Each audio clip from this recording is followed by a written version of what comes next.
How to pause Reels on Instagram and Facebook. Welcome to my channel, and today I will tell you how to stop the video Reels in the application Instagram and Facebook. Everything is very simple, you just need to follow me step by step to avoid any mistakes.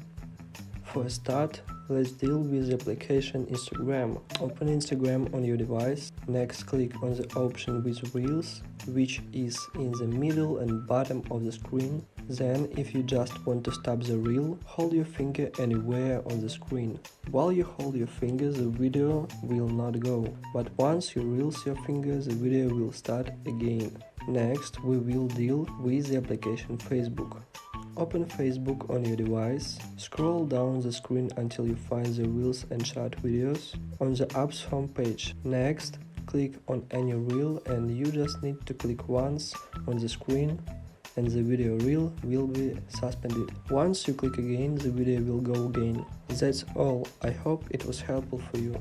Thank you for watching.